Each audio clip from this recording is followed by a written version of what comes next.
민수기 26장 1절과 4절 그리고 마지막 절 64절 65절을 저희가 읽었습니다. 아마도 읽으신 분들은 아마 느끼셨겠지만 26장이 무슨 이야기입니까? 이스라엘 백성의 인구 조사가 이루어지는 현장이에요. 1장에서 이스라엘 백성이 애굽 땅에서 나오자마자 인구 조사를 한번 했습니다. 그때 인구 조사를 비롯해서 드디어 26장에 두 번째 인구 조사를 하는 거예요. 이스라엘 백성의 계수가 이와 같다. 12지파의 족속들의 이 인원을 조사하고 거기에 이어지는 말씀이 오늘 본문 64절 65절의 말씀입니다. 이 말씀을 읽으면서 우리가 매일 성서 유인회에서 진행하는 말씀이 기억이 나는데, 여러분 요즘에 요한복음을 저희가 읽고 있습니다. 요한복음 13장 14장의 분위기를 여러분이 어떻게 느끼셔요? 분명 예수님은 끊임없이 자신이 이루어야 될 이 십자가의 사건을 분명하게 말씀을 하셔요. 곧 내가 잡힐 거고 고통과 환난을 당할 거고 그 고통과 환난이 끝이 아니라 죽을 거다. 하지만 죽고 끝나는 것이 아니라 며칠 만에 살아난다? 사흘 만에 살아날 것이라는 것을 분명하게 말씀하셔요. 맨 처음 이야기하실 때 제자들은 잘 이해가 안 되니까 흘려들었는지 모르겠지만 13장 14장에 가니까 이스라엘 백성이 어떻습니까? 이 제자들이 어때요? 두려워해요. 뭔가 일이 이뤄질 것 같은데 이 일이 좋은 일이 아닌 것 같거든요. 14장에 가니까 근심합니다. 두려워합니다. 예수님이 말씀하세요. 근심하지 말라고, 두려워하지 말라고. 그 제자들이 두려운 마음에 어디로 가시는데요? 그 길을 보여주세요. 하나님을 보여주세요. 그러면 우리가 그 길을 따라가지 않겠습니까? 하나님에 대한 이야기, 보이지 않는 이야기를 끊임없이 하는 거예요. 여러분, 이 예수님의 이 이야기와 제자들의 반응의 이 간격을 어떻게 느끼시나요? 친밀하게 느끼시나요? 아니면 멀게 느끼시나요? 환히 예수님의 마음을 꿰뚫고 있는 제자들의 모습인가요? 아니면 심히 답답할 정도로 뻔히 보여주지만, 뻔히 알게 하지만, 뻔히 깨달을 수 있도록 핑계할 수 없을 정도로 예수님이 보여주시지만 그것을 모르겠다고, 보지 못하겠다라고 마치 이 한치 앞을 모르는 것처럼 답답한 가운데 놓여져 있는 제자들의 모습으로 비춰지십니까? 저는 후자예요. 굉장히 답답해요. 굉장히 마음이 아파요. 그러면서 두려운 것은 혹여나 나도 그러지 않을까? 예수님을 믿고 예수님과 동행하고 예수님을 안다고 하면서도 엉뚱한 방향으로 점점점 예수님과 간격을 두고 있는 나의 모습은 아닐까? 끊임없이 두려워하며 또 한 번 예수님을 바라보게 되어집니다. 그러면서 오늘 본문에 보니까 오늘 본문이 똑같은 상황인 거예요. 여러분, 오늘 1절에 보면 무슨 상황입니까? 모압 평지를 앞두고 모압 평지에서 약속의 땅을 바라보며 예수님이 계수하라는 거예요. 이 계수의 현장, 인구 조사를 하는 현장, 여러분 어떻게 느껴지십니까? 단순하게 머리수만 헤아려서 조사를 했다, 이 정도가 아니에요. 숫자가 주는 의미가 있습니다. 단순하게 숫자는 정말 분명하게 간단 명료하게 표시하고 있지만 그 숫자가 담고 있는 의미가 어떻습니까, 여러분? 굉장히 깊은 거예요. 우리의 나이를 이야기할 때 때로는 20살, 때로는 30살, 때로는 40살, 50살, 60, 70, 80 뭐 이런 나이를 이야기할 때 단순히 숫자로만 우리가 그 나이를 우리가 받아들입니까? 어때요, 여러분? 그 숫자가 담고 있는 깊이, 숫자가 담고 있는 현재, 숫자가 담고 있는 앞으로의 일들을 어떻게 됩니까? 한 번에 느끼게 된다는 거예요. 우리 교회가 이제 이 17년, 18년째로 접어들게 되는데 17년, 18년 기념으로 우리 교회의 세움을 우리가 생각했을 때 여러분 마음이 어때요? 마음이 어때요? 아무런 생각이 없습니까? 그냥 갔구나 시간이. 그런가요, 여러분? 정말로 시간이 17년, 제가 우리 교회 온 지는 7년이라는 시간이 됐고 그 전에 10년이라는 시간이 지나 7년이라는 시간이 더 보태지만 17년이에요. 그 시간이 누려지는 수많은 이 기억과 오늘날의 모습과 그냥 이대로 멈추지 말고 더 앞으로 나가야 되는 소망이 느껴지는 시간인 거예요. 그처럼 숫자라는 개념은 단순하게 어떠한 정보만을 주는 것이 아니라 과거와 현재와 미래를 담고 있습니다. 오늘 본문의 인구조사, 이 사회학자가 이렇게 표현을 해요. 단순한 인구조사는 숫자의 헤아림이 아니라 지난 시간의 흐름과 오늘의 진단과 미래에 대한 방향성을 보여주는 것이다. 오늘 본문이 그런 거거든요. 인구조사를 통해서 무엇을 우리가 보게 합니까? 지난 시간의 흐름 뭐예요? 하나님의 적극적인 은혜인 거예요. 이스라엘 백성의 지혜, 이스라엘 백성의 용맹, 이스라엘 백성의 어떤 뛰어남을 자랑하는 것이 아니라 지난 시간 40년의 시간 속에 또 한 번 두 번째 인구조사를 통해서 나타나는 것은 철저한 하나님의 은혜, 하나님의 이끄심인 거예요. 이끄심. 그럼에도 불구하고 그 은혜의 순간에 이스라엘 백성의 모습은 어떻게 비춰지고 있습니까? 오늘 우리가 읽은 64절, 65절이에요. 64절, 65절 다시 한번 읽어볼까요? 우리 같이 읽을게요. 함께 했습니다. 시작.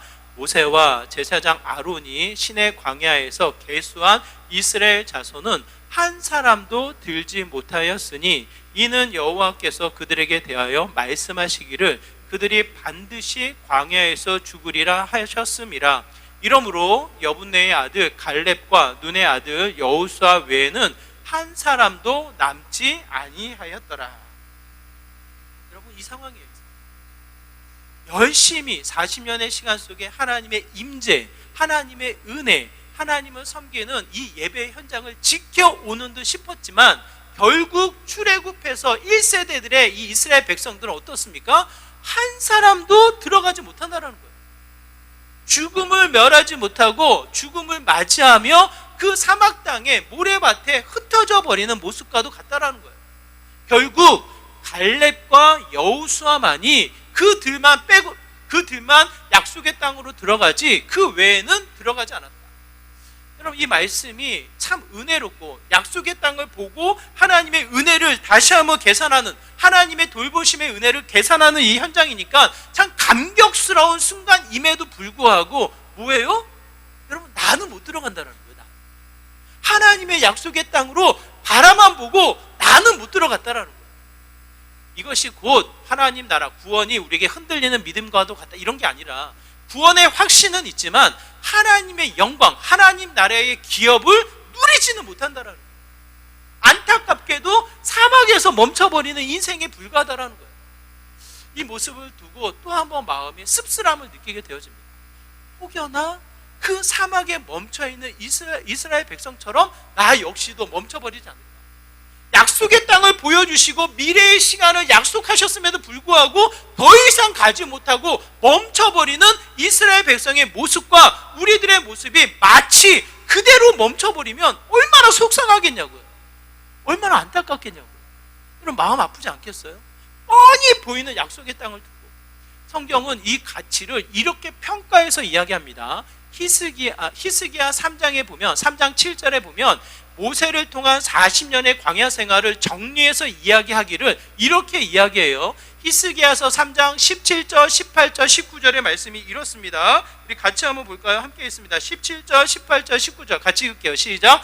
또 하나님이 40년 동안 누구에게 노하셨느냐? 그들의 시체가 광야에 엎드러진 범죄한 자들에게가 아니냐? 또 하나님이 누구에게 맹세하사 그의 안식에 들어오지 못하리라 하셨느냐? 곧 순종하지 아니하던 자들에게 가 아니냐? 이로 보건대 그들이 믿지 아니함으로 능히 들어가지 못한 것이라. 그 광야에 이 1세대들의 죽음을 평가하여 이야기하기를 결국은 뭐예요? 하나님에 대한 믿음이 없었기 때문에, 하나님에 대한 확신이 없었기 때문에 약속의 땅으로 들어가지 못했다라는 거예요. 제가 정말 속상하고 안타까운 것은 얼마나 밤하늘에 십자가가 많습니까? 얼마나 많은 이들이 하나님을 믿는다라고 이야기하고 있습니까?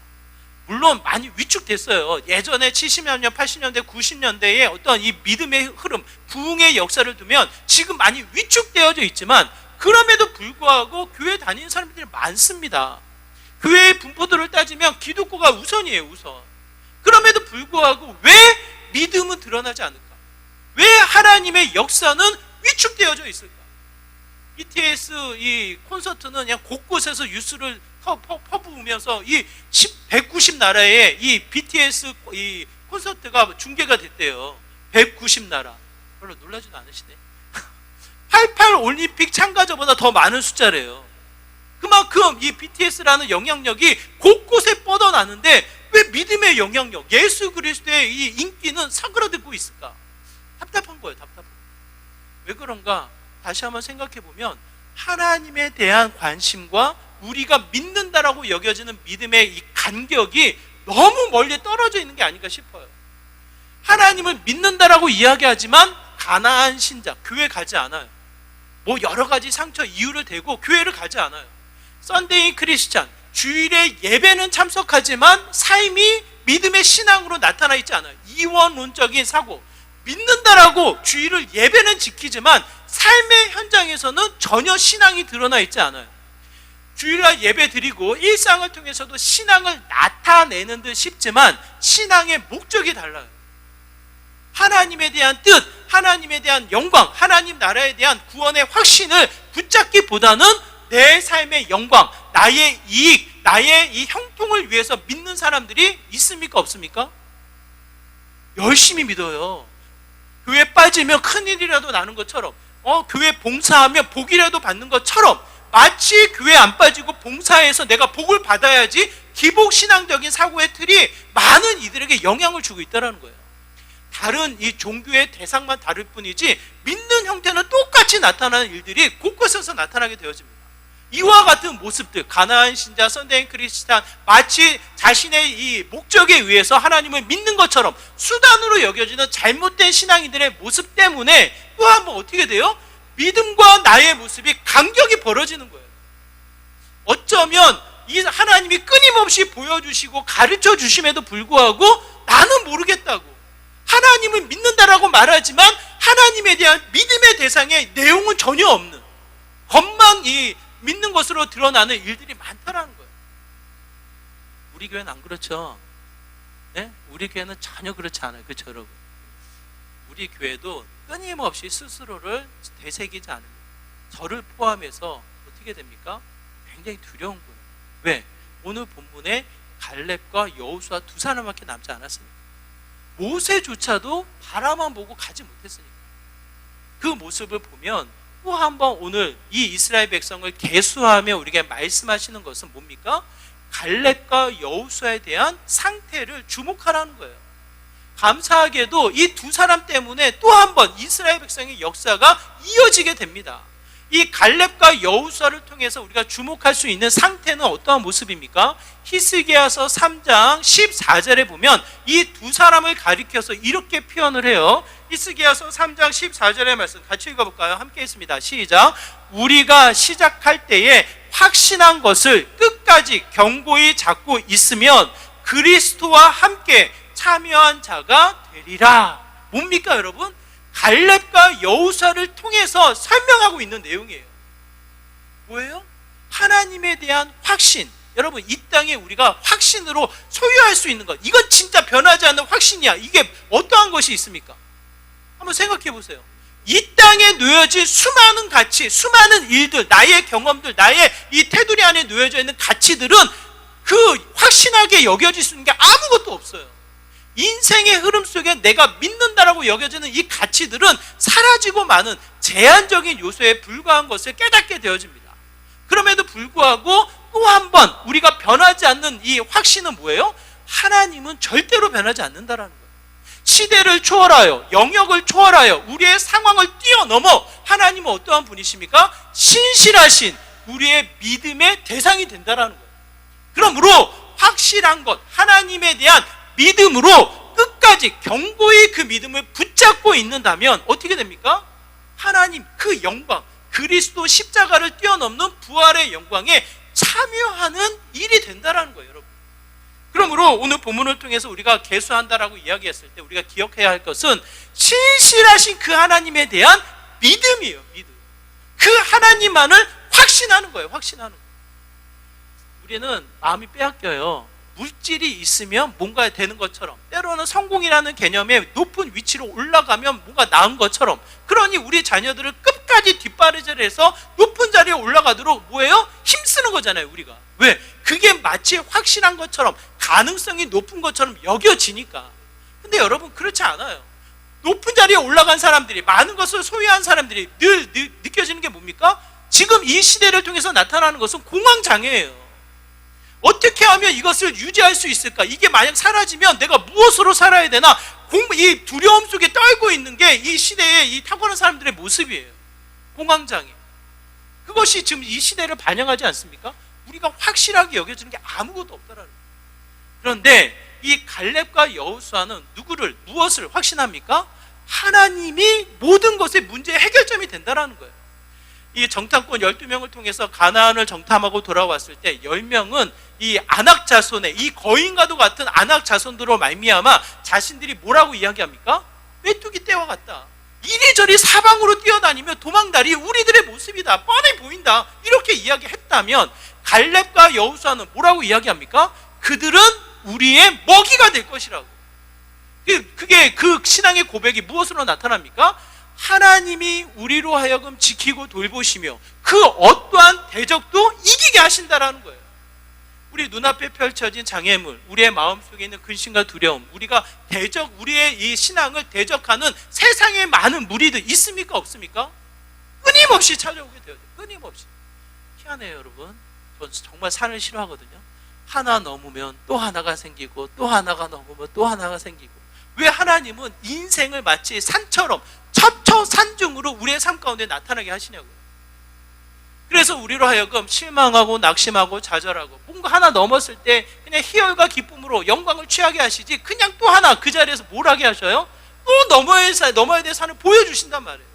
그러면서 지쳐가는 게 우리들의 모습이지만, 그럼에도 불구하고 하나님은 어떠한 분이셔요? 우리에게 임한 이 장애물, 우리에게 처한 모든 상황보다 크신 분이 여호와 하나님이신 거예요. 그러므로 상황만 볼 것이 아니라 나에게 주어진 일들만 계산하며 그 안에서 바둥바둥 그럴 것이 아니라 그것을 뛰어넘는 하나님에 대한 확신, 그것을 통해서 일하실, 그것을 통해서 우리를 지키고 돌보실 하나님에 대한 역사를 다시 한번 믿음으로 붙잡아야 한다는 거예요.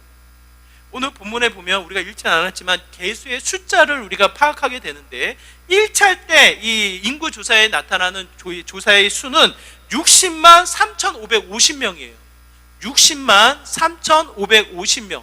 2차 인구 때 나타난 이 조사는 몇 명이냐면 51절에 보니까 60만 1,730명이에요. 60만 1,730명. 1차가 많습니까? 2차가 많습니까? 1차가 많아요. 그렇죠? 1차가 수학이 빠르신 분들은 1,830명 정도가 많아요. 그럼 이 2차 때는 1,830명 정도가 줄은 거예요. 줄은 거. 근데 이 인구조사가 언제 시작이 됐냐면 1절에 보니까 연병 후에 이 일이 벌어진 거예요. 연병이 뭡니까? 25장 우리가 지난주에 살펴보았던 대로 모압 여인을 취하고 이방 이 신을 섬기면서 결국은 하나님의 심판이 죽음으로 치닫게 만드는 상황인 거예요. 그때 죽임을 당한 자가 몇 명입니까? 2만 3천 명이에요. 수많은 죄의 죽음으로 말미암아 1세대들이 모래알처럼 흩어졌지만, 그럼에도 불구하고 눈에 보이는 2만 3천 명의 숫자가 죽었음에도 불구하고 남은 숫자가 몇 명입니까? 60만 1,730명이라는 거예요. 60만 1,730명. 적지 않은 수예요. 1차와 2차를 비교했을 때 큰 변화를 주지 못했다라는 거예요. 이것은 무슨 뜻입니까? 여러분 생각해 보세요. 사막은 죽음의 땅이에요. 동서남북으로 싸울 수 있는 이 가림막이 없이 노출되어져 있는 상황이에요. 대적들의 공격을 언제든지 받을 수 있고, 수많은 이 죽음의 위험이 찾아오는 사막 지대에서 이스라엘 백성의 수가 1,830명 정도가 줄었다는 것은 역사인 거예요. 역사. 하나님이 그들을 지키셨고 돌보셨고, 모든 대적들 앞에 모든 한계를 뛰어넘어 그의 일하심이 드러나는 믿음의 현장이 된다는 거예요. 그러므로 이 인구수 60만 1,730명의 숫자는 무엇을 의미합니까? 하나님이 변하지 아니하시고 이스라엘 백성을 지키시고 그 어떠한 문제도 뚫고 하나님이 이루신다라는 거예요. 그 고백을 신명기 8장 4절에서는 이렇게 하고 있습니다. 신명기 8장 4절 같이 읽을게요. 시작. 이 40년 동안에 내 의복이 헤어지지 아니하였고 내 발이 부르트지 아니하였느니라. 아무리 좋은 신발도 아무리 깨끗이 신어도 몇 년 신으면 어떻게 됩니까? 어떻게 돼요? 요즘은 가죽이니까 또 웅동아 이 질이 좋으니까 오래 신지만 예전에 이 당시는 그렇지도 않아요. 그냥 이 신이 헐지 않는다라는 거, 발이 붙지 않는다는 거, 옷이 헤이지 않는다라는 거, 모래바람에 그 상태가 유지된다라는 것은 뭡니까? 하나님이 모든 상황, 모든 한계를 뛰어넘어 지키고 돌보시는 은혜가 있다라는 거예요. 그러므로 오늘 우리에게 주어지는 상황, 나의 연약함, 나의 문제 앞에 우리는 무엇을 붙잡아야 합니까? 무엇을 확신해야 됩니까? 무엇을 향한 믿음을 드러내야 합니까, 여러분? 결국 하나님이에요, 하나님. 의심할 수 없이, 핑계할 수 없이 하나님에 대한 믿음을 붙잡고 끝까지 견디며 확실한 하나님을 의지해서 간다면 그 자리는 하나님의 일하심을 경험하는, 그의 영광을 나타내는 믿음의 삶이 된다는 거예요. 세상의 것에 마음 뺏기지 마시고, 세상에 사라질 순간에 마음 뺏기지 마시고, 철저한 그 확신, 그 믿음 안에 거할 것을 성령 우리에게 권하여 말씀하고 있습니다. 그 확신에 거했을 때에 또 하나 우리에게 주어지는 것은 우리를 통해서 하나님은 일하신다라는 거예요. 오늘 본문에 보면 우리 읽진 않았지만 51절에서부터 56절에 보면 무슨 상황이 벌어지냐면 약속의 땅을 보여주시면서 땅의 분배를 하라는 거예요. 땅의 분배를 할 때 두 가지 기준이 나와요. 인구수에 비례해서 땅을 분배해라. 또 두 번째, 땅을 분배할 때 네 마음대로, 니네 기준대로 하지 말고 제비를 뽑아 하나님의 주권, 하나님이 주시는 대로 받아라. 이런 이 명령을 내리셔요. 그러면서 기업이 반복이 되어집니다. 한번 생각해 보세요. 이 가나안을 정복했습니까? 가나안 땅이 이미 그들의 소유가 되었습니까? 이제는 분배해서 본인들의 기업으로 세우면 되는 겁니까? 그렇지 않아요. 가야 할 길이 멀어요. 그럼에도 불구하고 또 한 번 남은 2세대들 이스라엘 백성, 이 60만 1730명의 이스라엘 백성들에게 선포하시는 거예요. 뭡니까? 너희로 하여금 기업을 세우겠다라는 거예요. 놀랍게도 하나님이 여리고성을 무너뜨립니다. 이 연합군들이 쳐들어왔을 때 이스라엘 백성들의 싸운 수보다 하나님의 일하심, 하나님의 기적으로 이 대적자들이 멸하는 수가 더 많아집니다. 그만큼 하나님의 주권으로, 하나님의 돌보심으로 가나안 땅을 정복하게 되어져요. 그런데 여러분 기억하세요. 가나안 땅을 정복하고 끝나는 것이 아니라 12지파가 흩어져서 무엇을 해야 됩니까? 남은 민족, 남은 현지인들을 멸절하는 일이 맡겨진단 말이에요. 그 땅을 정복하고 그 땅을 기업 삼아 또 한번 그 땅을 가꾸어 나갈 일들이 누구에게 주어집니까? 12지파 이스라엘 백성들에게 주어지는 거예요. 그것은 무슨 뜻이냐면 하나님이 충분히 땅을 진동시키고 하늘의 유황불을 떨어뜨리며 하나님의 일하심으로 모든 민족을 멸할 수 있지만 누구를 통해서 일을 하신다라는 거예요? 우리를 통해서 일하신다라는 거예요. 이 사고가 갈렙과 여호수아에게는 남아있어요. 민수기 14장 정탐꾼들이 10명의 정탐꾼들이 우리는 메뚜기처럼 죽을 것이다라고 도망가야 된다고 이렇게 외칠 때에 갈렙과 여호수아는 옷을 찢으며 이렇게 외칩니다.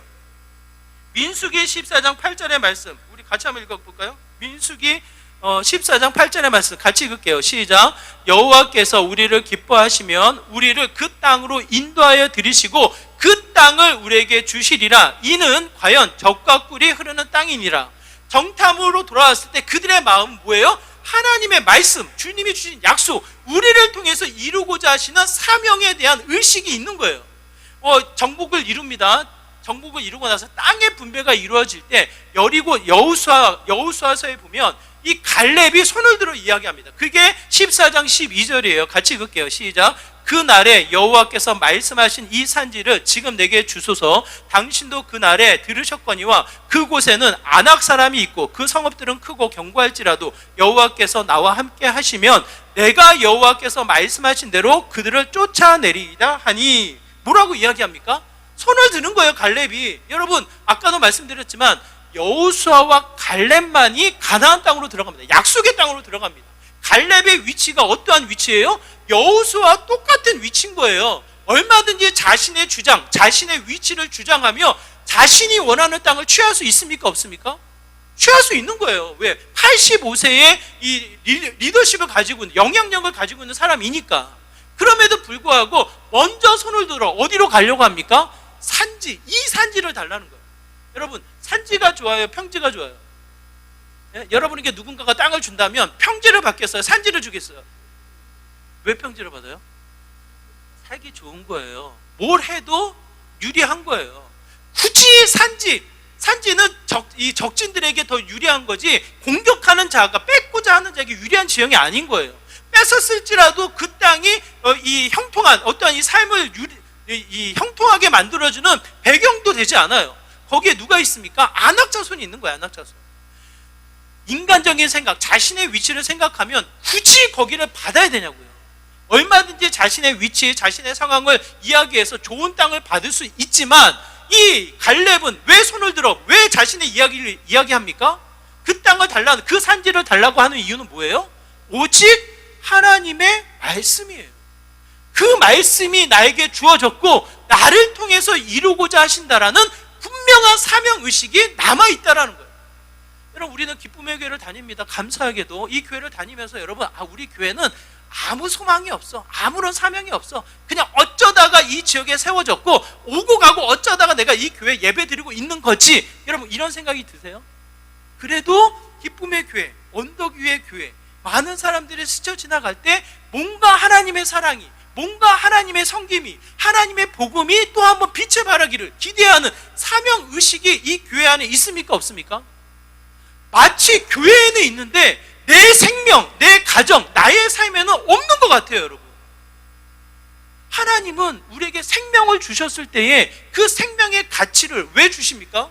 그냥 이 세상을 바둥바둥 이 세상의 일들만 하라고, 세상에 쫓겨 살아가라고 우리에게 생명을 주십니까? 여러분, 저는 이렇게 생각을 해요. 하나님이 나에게 생명을 주시고 그 생명을 연장시킬 때에는 반드시 하나님의 뜻이 있습니까? 없습니까? 이렇든 저렇든 우리는 하나님을 믿고 하나님을 확신하니까, 내 삶의 주인으로 하나님을 고백하니까 하나님의 아직까지는 내가 쓸모가 있는 거예요. 우리가 쓸모가 있는 거예요. 여러분, 우리 한번 고백해 볼까요? 쓸모가 있구나. 아직 있는 거예요. 아직 우리가 나를 통해서 이루고자 하시는 하나님의 뜻이 있다는 거예요. 제가 전에도 말씀드렸지만 여러분, 27살에 이화여대 이 첼로리스트 얼마나 이뻐요, 그렇죠? 생각만 해도 얼마나 예뻐요. 우리 성가대에서 첼로리스트로 이게 첼로로 켰던 자매예요. 그 자매가 쓰러졌어요. 근육에 힘이 빠지는 병이 나가지고 병도 고치지 못하고 그냥 쓰러져서 그냥 침대 생활을 하는 거예요. 침대 생활. 그 소식을 듣고 그 가정을 신방을 하러 가야 되는, 이게 시간이 한참 지나고 나서 제가 그 구역을 배정받았기 때문에 한참 누워있는 시간의 흐름 속에 제가 중간에 간 거예요. 중간 가는데 제가 얼마나 떨렸겠냐고요. 어떤 말로 위로할까, 이 가정들은 무엇으로 소망을 줄까, 그러고 갔는데 그 자매가 만나자마자 저한테 하는 말이 뭔지 아세요? 가족들이 어떻게 되냐고, 자녀들이 어떻게 되냐고, 제가 그 가족을 위해서 끊임없이 기도하겠다고 그 이야기를 하는 거예요. 그러면서 스쳐 지나왔던 목사님들의 가족과 그 기도 제목을 저한테 얘기하는 거예요. 자기가 이렇게 기도하고 있다고. 그러니 목사님, 저에게 가족들을 소개하면 제가 누워있는 이 자리에서 기도하겠다고. 여러분, 정말 아무것도 할 수 없는, 아무것도 할 수 없어서 근심과 두려움과 염려밖에 없을 것만 같은, 실망과 좌절밖에 없을 것만 같은 그 자매인데, 그 말이, 그 모습이 너무나도 소중한 거예요. 저는 기도를 해주고 말씀의 은혜를 나누러 갔지만 오히려 뭡니까? 기도 제목을 나누고 그 자매가 기도한 소리를 내가 듣고 감사하며 힘을 얻고 오는 시간을 가졌어요. 저는 그때 깨달았어요. 그 어떠한 생명도 하나님이 의미 없이 주는 생명은 없다. 반드시 생명을 주셨을 때에는 그 생명을 통해서 이루고자 하시는 하나님의 선명한 뜻이 있습니까? 없습니까? 있다라는 거예요. 그 의식을 가지고 우리의 가정, 우리의 일상, 우리의 삶을 살아야 된다라는 거예요. 여호수아와 갈렙은 그 사고를 가지고 하나님에 대한 확신, 믿음을 가지고 자신들에게 주어진 사명을 미루지 않았습니다. 두려움과 떨림이 있었지만 그럼에도 불구하고 그 자리를 찾아 나서는 거예요. 그러다 보니 무엇이 찾아옵니까? 하나님의 영광, 그의 역사가 따라오는 거예요. 그 사명의 길을 여러분 놓치지 마시기 바랍니다. 그냥 세상에 쫓겨서 내가 즐거워하는 일, 내가 좋아하는 일에 매여서 그냥 바둥바둥 살아가는 형제의 모습이 아니라 하나님이 나를 통해서 이루고자 하시는 그 사명, 나를 통해서 열리고자 하시는 하나님의 뜻, 이 모든 과정들을 주목하셔서 하나님 나를 사용하여 주옵소서, 우리 가정에, 우리 학교에, 우리 만나는 모든 사람들에게 나를 사용하여 주옵소서라고 한 걸음 더 나가다 보면 하나님의 일하심, 그의 영광이 나타나게 된다는 거예요. 마지막 57절에서부터 62절 무엇이 기록되어 있냐면 레위인이에요. 땅에 이스라엘 백성이 계수를 하고 땅에 분배가 나오고 이 레위인을 뽑아가지고 또 레위인을 계수하며 레위인을 통한 뭔가 특별한 이야기를 하셔요. 이게 무슨 뜻입니까? 레위인을 통해서 우리가 생각할 수 있는 게 뭡니까? 하나님은 이스라엘 백성을 택하셨고 그 택한 백성을 통해서 또 이 레위인을 통해서 무엇을 증명하게 하십니까? 구별하여 하나님의 거룩함이 나타나게 된다는 거예요. 저는 이 세상에 이 교회 믿음의 영향력이 줄어든 것은 뭐 믿음에 대한 흔들림, 사명 의식이 떨어진 것도 분명히 있지만 또 하나 중요한 게 이 구별됨, 세상과 구별됨이 없는 나의 모습인 거예요. 이 믿는 사람이나 믿지 않는 사람들이나 예배를 드리는 사람들이나 예배를 드리지 않는 사람들이나 뭐라고 이야기합니까?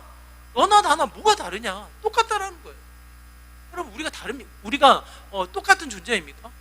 교회 다니는 사람들이나 하나님을 알지 못하는 사람들이나 예배 드리는 사람들이나 예배를 드리지 않는 사람들이나 그 모든 무리들이 다 똑같다고 여겨집니까, 여러분? 하나님의 택함을 받아 구별되어 어떻게 해요? 시간의 쪼갰 속에 하나님을 예배하고 내 몸을 하나님 앞에 드려 내 삶이 하나님이 다스리는 삶이라고 여겨지며 하나님과 동행하는 믿음의 삶이 되잖아요. 곧 세상과 구별되어진 거룩한 삶이 우리에게 있습니까, 없습니까? 그 삶이 우리의 일상 가운데 나타나야 한다는 거예요.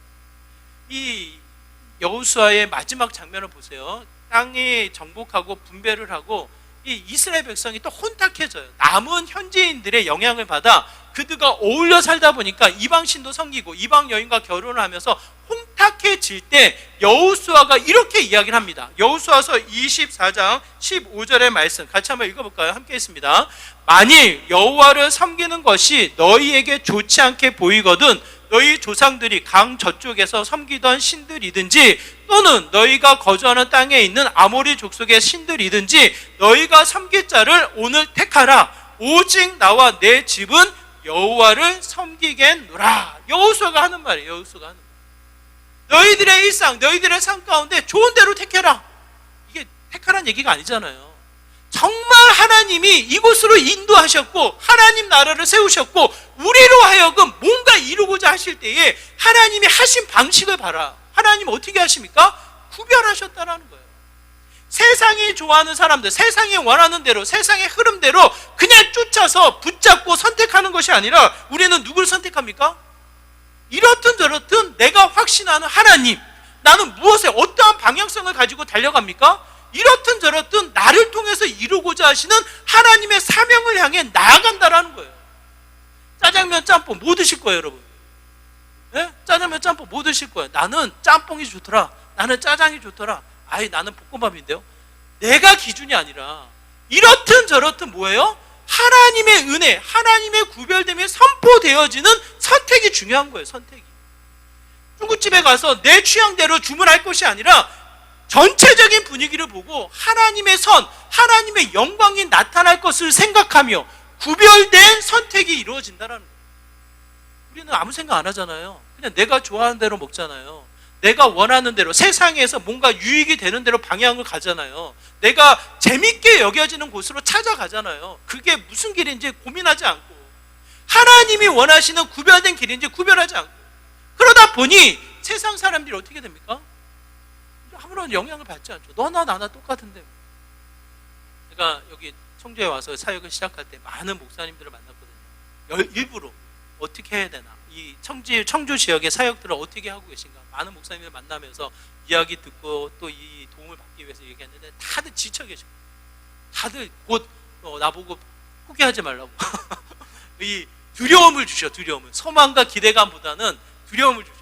그러다가 이제 장애인 사역하시는 분을 제가 만났는데 그분에게 제가 이런 교회에서 왔고 이런 부담감이 있다.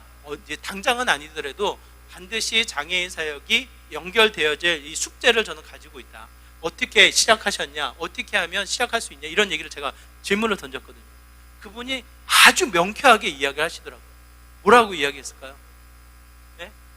제가 한번 말씀드렸는데 아주 명쾌하게 이야기하셨어요. 그분이 하시는 말씀 딱 이래요. 돈 있으면 됩니다. 돈만 있으면 다 할 수 있습니다. 이렇게 얘기하더라고요. 여러분 무슨 말인지 아시겠죠? 그분이 세속적이고 못돼가지고 나를 괴롭히기 위해서 그런 말 하신 게 아니에요. 실질적으로 필요한 요소에 또 이 장애인 사역이 깨진 독에 물 붓듯이 많은 재정이 필요하니까 이 중요한 필요 요소를 말씀하신 걸로 느껴져요. 근데 그 이야기를 들었을 때 무슨 생각이 듭니까? 아무리 세상이 그래도, 아무리 우리가 직면되어져 있는 현실이 그래도 우리의 입이 우선해서 그런 얘기가 나와야 되겠냐고요. 하나님에 대한 믿음이, 내가 공부하는 이유가, 내가 좋은 직장, 좋은 대학교에 가려고 하는 이유가 그냥 세상이 잘 살기 위한 이유라고 그냥 내뱉는 게 맞겠냐고요. 그러니 세상이 무슨 감동이 있고 세상이 무슨 영향을 받겠냐고요. 너나 나나 똑같은데, 하나님을 믿는 자나 안 믿는 자나 똑같은데 무슨 일이 있겠냐고요. 갈렙과 여호수아는 뭐라고 이야기합니까? 선택하라고. 너희들이 아무리 좋은 것을 선택을 해도, 세상이 좋은 것을 원하는 것을 선택을 해도, 부러운 물 산다고 해도 뭡니까? 나는, 나와 우리 가정은 여호와만을 섬기겠노라. 여러분 이 선택이 구별이에요. 끊임없이 여러분은 선택합니다. 우리의 삶 가운데 선택합니다. 그 선택의 기준점이 뭡니까? 하나님의 구별됨을 누리는 거예요. 누리는 거예요. 하나님 편에서 하나님의 사명을 이루기 위해서, 내가 믿고 있는 하나님이 온전히 나타나기 위해서 선택하는 거예요. 선택하는 거예요.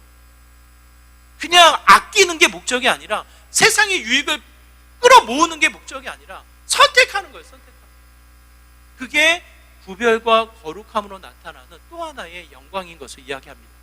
오늘 본문은 그 계수를 통해서 선명한 가치를 이렇게 보여주고 계십니다. 단순하게 머리수를 헤아리는 것이 아니라 그 약속의 땅으로 들어가는 여호수아와 갈렙을 통해 확실한, 우리가 이 시대에, 우리가 살고 있는 이 일상 속에 반드시 지녀야 될 가치를 우리에게 보여주고 계십니다.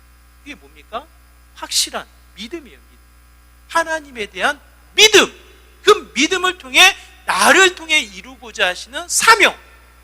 그냥 내가 좋은 대로, 내 생각대로, 내 감정대로 주어진 상황에 따라 선택하는 것이 아닌 거룩한 선택, 구별된 이 가치를 누리며 가다 보면 어찌 그 자리가 영광이 안 나타날 수가 있겠냐고.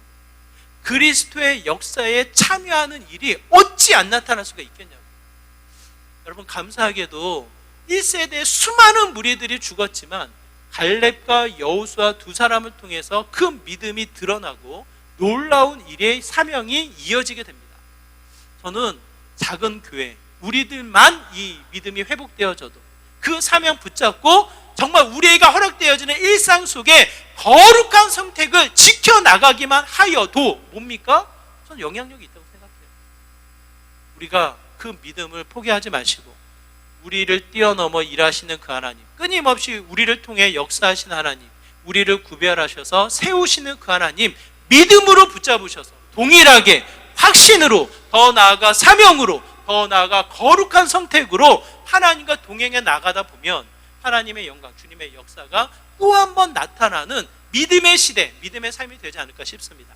우리의 일상, 우리의 가정이 그 믿음의 회복을 통해 주님의 거룩한 사명, 그의 거룩한 영광을 취해 나가는 믿음의 복된 자리가 되시기를 주님의 이름으로 축원합니다. 우리 말씀을 기억하시면서 함께 기도하기 원해요. 하나님, 우리의 삶이 또 한 번 하나님의 택함을 받아 하나님의 사명으로, 하나님에 대한 믿음으로 이 땅을 이겨나가는 믿음의 삶이 되기를 소망합니다. 세상에 흔들리지 않게 하시고 나만의 생각에 빠지지 않게 하시고 세상의 수많은 화려함에 유혹당하지 않게 하여 주시고 또 한 번 믿음으로, 사명으로, 거룩한 선택으로 주님을 붙잡아 나아가는 믿음의 귀한 삶이 되게 하여 주시옵소서라고 이와 같은 마음으로 함께 기도하며 나가도록 하겠습니다. 기도합니다. 하나님 아버지, 이 시간 한잔한 마음으로 소망합니다. 세상에 쫓겨 세상에 바둥바둥 우리의 이 마음이 매여 살아가는 것이 아니라 하나님에 대한 확신, 하나님에 대한 믿음으로 전진해 나아가는 삶이 되기를 소망합니다. 나를 통해서 이루고자 하시는 하나님, 하나님의 뜻을 이루며 또 한 번 거룩한 선택을 통해